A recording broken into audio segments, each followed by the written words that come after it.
मनोज जरांगे पाटलांनी सरकारला दिलेला अल्टिमेटम संपला। जरांगे पाटलांचं आजपासून पुन्हा उपोषण असतं तर हे आंदोलन सरकारला झेपणार नाही, जरांगेंचा इशारा।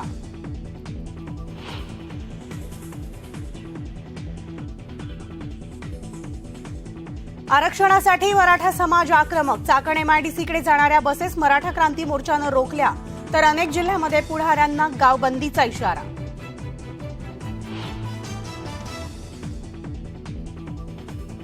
मराठा समाजाला आरक्षण देणारच, कुणावरही अन्याय न करता टिकणारं आरक्षण देणार, फक्त टोकाचं पाऊल उचलू नका, मुख्यमंत्री एकनाथ शिंदेंचं आवाहन।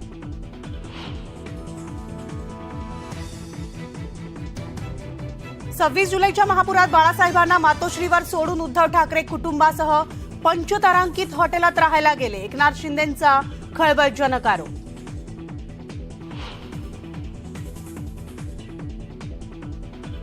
तुमची खोक्याची लंका दहन करणारी धगधगती मशाल, निखारा माझ्याकडे आहे, उद्धव ठाकरेंचा शिंदेंच्या शिवसेनेवर हल्लाबोल।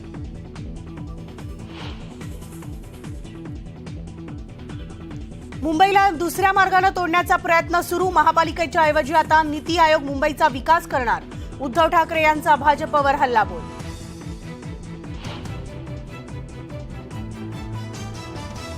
रोहित पवारांच्या युवा संघर्ष यात्रेचा आजचा दुसरा दिवस, वढू तुळापूरमधून यात्रेला सुरुवात।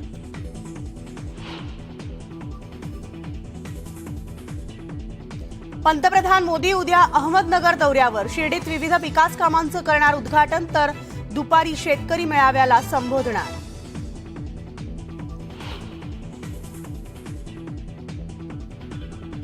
ऐन सणासुदीमध्ये कांदा रडवणार, आठवड्यात 37% दर वाढले तर महाराष्ट्रात 60 रुपये किलो कांदा।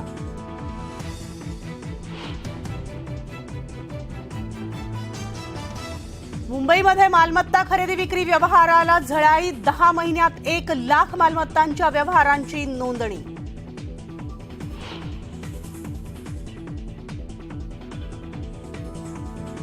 आणि विजयादशमी निमित्तानं सोनं, घर, वाहन विक्रीचं सीमोल्लंघन, महागाई असताना सुद्धा सणासुदीच्या सवलतींमुळे ग्राहकांकडून खरेदीची लयलूट।